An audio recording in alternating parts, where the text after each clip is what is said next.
दोस्तों, अंकिता लोखंडे ने जब से बॉलीवुड बबल को इंटरव्यू दिया है तब से सबको पता चल चुका है कि किस तरह एक मरे हुए व्यक्ति पर आरोप लगाकर मौके तलाशे जा सकते हैं। वैसे सुशांत की मौत के बाद सबने अपना भला ही किया है, चाहे वो संदीप सिंह हो, रिया चक्रवर्ती हो या फिर मुकेश छाबड़ा। सबने सुशांत का नाम लेकर सिर्फ और सिर्फ अपना फायदा किया है। अब भले ही और लोगों के झूठ सामने ना आ पाए, मगर अंकिता लोखंडे के एक झूठ का पर्दाफाश खुद सुशांत सिंह राजपूत ने अपने मरने से पहले किया था। जी हाँ दोस्तों, सुशांत सिंह राजपूत का एक इंटरव्यू वायरल हो रहा है जो कि काफी पुराना है और इस इंटरव्यू में सुशांत साफ साफ कहते नजर आ रहे हैं कि अंकिता ने झूठ बोला है। तो क्या कहा था सुशांत ने और कैसे हुआ था अंकिता के इस बड़े झूठ का पर्दाफाश, आपको बताते हैं सब। आप भी अंकिता का ये झूठ सबके सामने लाने के लिए इस खबर को ज्यादा से ज्यादा लाइक और शेयर करें। सुशांत के इंसाफ के लिए इस मुहिम में हमारी ताकत बढ़ाने के लिए चैनल के साथ अभी तक नहीं जुड़े हैं तो जुड़ जाएं। तो सुशांत सिंह राजपूत की गर्लफ्रेंड रही अंकिता लोखंडे ने हाल ही में बॉलीवुड बबल को एक इंटरव्यू दिया है और उसमें वो कहती नजर आई हैं कि उन्होंने शाहरुख खान और फराह खान की फिल्म हैप्पी न्यू ईयर को छोड़ दिया था और वो भी सिर्फ और सिर्फ सुशांत को सपोर्ट करने के लिए।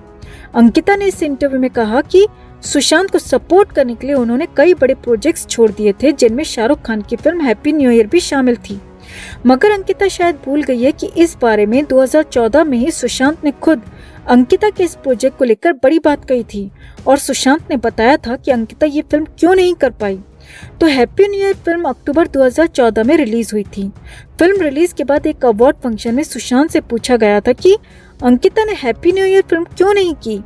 इस पर सुशांत ने कहा वो करना तो चाहती थी, वो बिल्कुल तैयार थी और काफी एक्साइटेड थी, मगर हर चीज हमारे हाथ में नहीं होती, सब कुछ हम तय नहीं कर सकते। रिजेक्शन या सिलेक्शन हमारे हाथ में कभी नहीं होता, हम सिर्फ अपना बेस्ट दे सकते हैं। सुशांत ने तो यहाँ पर अंकिता को फेवर करते हुए ये भी कहा था कि मैं खुद कायपो 6 जैसी सुपरहिट फिल्म देने के बाद 25 फिल्मों पर बात कर चुका हूँ, मगर सब कुछ मेरे हिसाब से तो नहीं हो सकता। यानी सुशांत ने साफ साफ कह दिया था कि अंकिता फिल्म के लिए ऑडिशन देने जरूर गई थी, मगर वो सिलेक्ट नहीं हो पाई और यही असल वजह थी कि Ankita happy new year film का हिस्सा नहीं बन पाई। अब अंकिता के इस इंटरव्यू के बाद सुशांत का ये इंटरव्यू भी सोशल मीडिया पर खूब देखा जा रहा है। अंकिता ने कितना बड़ा झूठ बोला ये भी सुनिए दोस्तों। तो अंकिता लोखंडे ने बॉलीवुड बबल को इंटरव्यू में बताया कि उन्होंने सुशांत को सपोर्ट करने के लिए कई चीजें छोड़ी थी, जिसमें शाहरुख खान के साथ happy new year film, Sanjay Leela Bhansali के साथ बाजीराव मस्तानी और रामलीला भी शामिल थी।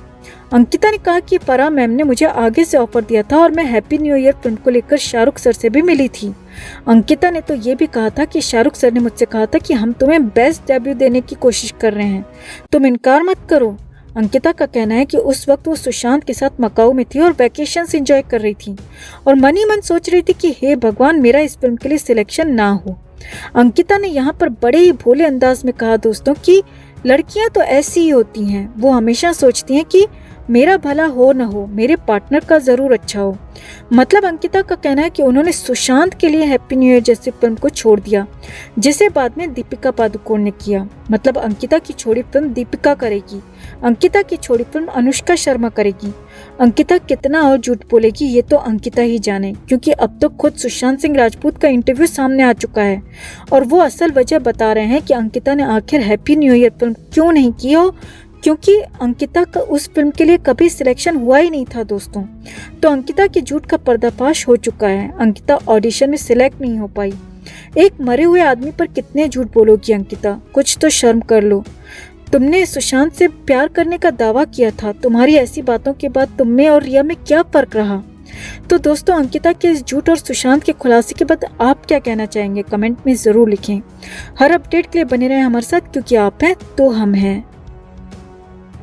दोस्तों, लोग शुरू से ये सवाल उठाते हैं कि उद्धव सरकार रिया को आखिर क्यों बचा रही है, तो इसी का जवाब आज हम एक वीडियो के जरिए आपके लिए लेकर आए हैं। आप सबसे पहले ये वीडियो देखें। पता नहीं अपन ताई लोग का क्या है, अपन का क्लास थोड़ा अलग है। ये गुंडा लोग ये सब गुंडागर्दी करते, अब लोग गुंडा लोग से गुंडागर्दी कराते कि इधर आ चुके क्या कर रहा आजकल। एक काम कर, जाके वो गली में एक प्रोड्यूसर रहता है, उससे हफ्ता मांग के ला बस करता हो उसको लगता है अपन उतना बड़ा डॉन है, डॉन नहीं है, डॉन तो अपन के ऊपर है, अपन बता भी नहीं सकता। ये सब रिकॉर्ड मत कर। तो वसूली गैंग की पोल दुनिया के सामने आने के बाद ताई का ये वीडियो एक बार फिर से वायरल हो रहा है। अब लोगों को ये समझ में आने लगा है कि वसूली गैंग के लिए लोगों को फंसाने का काम रिया और रिया के जैसे कई लोग करते थे। इस वीडियो में रिया ने साफ साफ कहा है कि ये गुंडे लोगों को भेजती है वसूली करने के लिए। इसका मतलब है कि पहले जाकर ये लोगों को पूरी प्लानिंग के साथ फंसाती है और उसके बाद लोगों से वसूली करती है, और अगर लोग चुप रहे तब तो ठीक, वरना उनकी हत्या कर दी जाती है।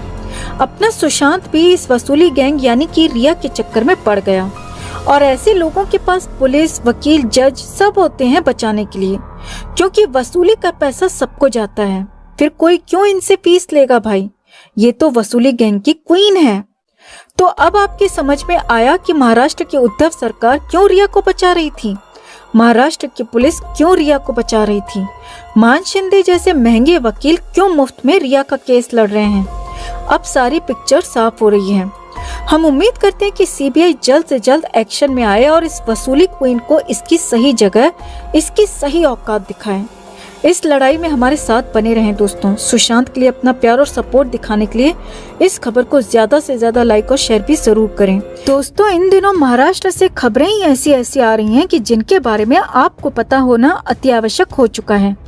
एक तो पहले से ही Parambir Singh the great top cop of Maharashtra ने बड़े बड़े लेटर बॉम्ब्स फेंककर वैसे ही सनसनी मचा रखी है, और अब एक बार फिर ऐसी बड़ी खबर निकलकर बाहर आई है जिसके चलते पूरी महाराष्ट्र की महाविकास आघाड़ी सरकार रातों रात कोलैप्स हो सकती है। पहले ही परमबीर सिंह के खुलासों के बाद अब जांच कमेटी बनाई जा रही है, सुप्रीम कोर्ट तक मुद्दा पहुंच चुका है। लेकिन अभी की जो सबसे बड़ी खबर निकलकर सामने आई है वो ये है कि परमबीर सिंह सुशांत सिंह राजपूत के केस में बहुत बड़ा भेद, सारा का सारा कच्चा चिट्ठा खोलने वाला है। जी हाँ, सही सुन रहे हैं आप, ऐसी खबरें तेजी से आ रही थी। और इसी के बीच अब बीजेपी नेता रवि तिवारी बिहारी जी का भी ऑफिशियल ट्वीट सामने आया है कि परमबीर सिंह बहुत जल्द सुशांत केस का सारा सच बाहर लेकर आ सकता है। ये इसीलिए भी इतना ज्यादा महत्वपूर्ण है क्योंकि आप सबको पता होगा कि वो परमबीर सिंह ही है जिसके कार्यकाल में सुशांत सिंह राजपूत की हत्या हुई है, और इकलौता परमबीर सिंह ही है जो सारा कुछ प्रूव कर सकता है ठोस सबूतों के साथ। क्योंकि जैसा सिनेरियो दिख रहा है उससे ये तो साफ है कि परमबीर सिंह खुद को बचाने के लिए ऐसा कदम उठा सकता है, और इसकी बहुत अधिक संभावनाएं भी बन रही हैं। तो अगर ऐसा कुछ हो जाता है तो सुशांत की हत्या के पीछे वो कौन से स्टार्स, वो कौन से पॉलिटिशियंस हैं, सब कुछ सामने आ जाएगा। तो खुद को फंसता देख यहाँ घर का भेदी जल्दी लंका ढाने वाला है, जो हम सब सुशांत फैंस के लिए बहुत अच्छी खबर है दोस्तों। क्योंकि जो परमबीर सिंह सुशांत के दोषियों को बचा रहा था, अब वही परमबीर उन सब की पोल खोलेगा।